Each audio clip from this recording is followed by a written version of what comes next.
السلام علیکم و رحمت الله و برکاته. سوره تکاثر. سوره تکاثر یک از سوره های مکی هست و دارای 8 آیت هست. اعوذ بالله من الشیطان الرجیم. بسم الله الرحمن الرحیم.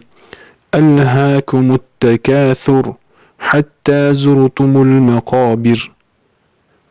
در اینجا الله پاک می‌فرماید که الهاكم التکاثر حتی زرتم المقابر، یعنی الها گفته بانی مشغول کرد، کم شما را، الهاکم یعنی که مشغول کرد شما را. التکاثر، تکاثر گفته زیاد کردن مال، یا اینکه تکاثر به معنی فخر کردن به مالها و فرزندهاتون و مردهاتون. تکاثر اصل خودش به معنی زیاد کردن میشه، یعنی که الها مشغول کرد شما را، کم گفته شما را، الها فعل است، یعنی که مشغول کرد کم شما را. التکاثر زیاد کردن مال، یعنی که شما را مشغول کرد از طاعت الله، از عبادت الله، از ذکر آخرت شما را. این زیاد کردن مال هاتون مشغول کرد شما را به اهمیت مال شدنتون. حتی زرتم المقابر، حتی زرتم المقابر، حتی که آورده شده شما، یعنی که زیارت کننده شده شما مقابر، قبرها را. یعنی که وقت انسان مشغول شد به مال دنیا، هلاک شد، رفت مرد، اون قبر میارن. تا قبر که شما نیامدید شما چی کردید؟ مشغول بدید و نمیدونید چی گپ است. حتی زرتم المقابر، حتی که مثلا که زیارت کننده شد شما قبرها را.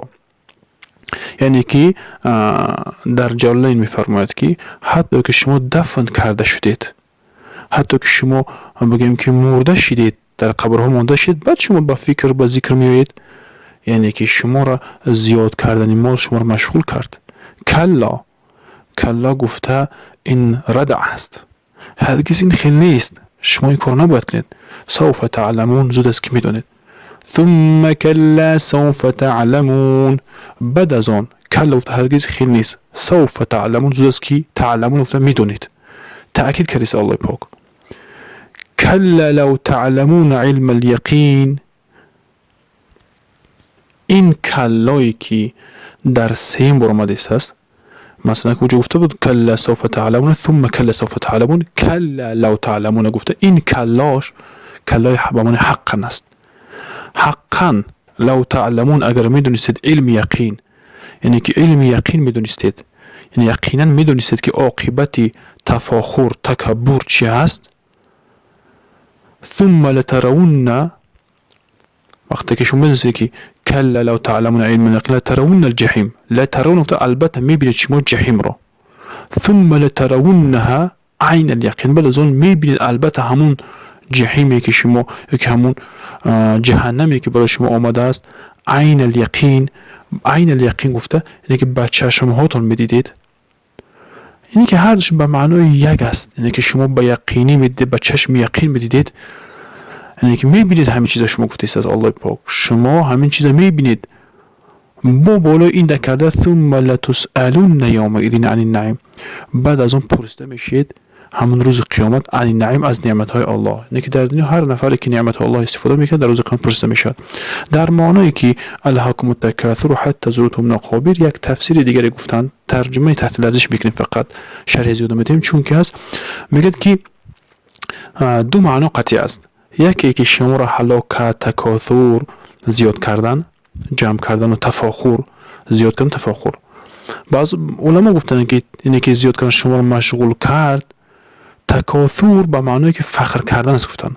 حتی که شما زیارت کردید قبرها را، چه خیلی زیارت کردید قبرها را، به مراد این است که شما از دسته فخر، از دسته تکبر و تفاخرتون با یکدیگرتون بحث کردید و حتی گفتید که بیا میرویم قبرها را میبینید که چقدر ما قبرها در مرده های زیاد داریم، بابی ها و بابوها و گذشتگی های ما پیش از شما بود، ما اصلی ما کهنه هست گفته می اومدن در بالای قبرها تا بحث میکردن و فخر میکردن، میگفتن این قبر اولاد و اجداد ما را بگید چقدر زیاد هست، شما هیچ که نیستید گفته بار دیگرشون همین خیلی فخر میکردن. الله پاک میگه کلا سوف تعلم، هرگز این خیلی نیست که میدونید. ثم کلا سوف تعلم، بعد از اون با هرگز این خیلی نیست که بزرگ است که میدونید. کلا لو تعلمون علم الیقین، حقا یعنی که حقا اگر میدونستید علم یقین، لترون الجحیم، البته میبینید شما دوزخ رو.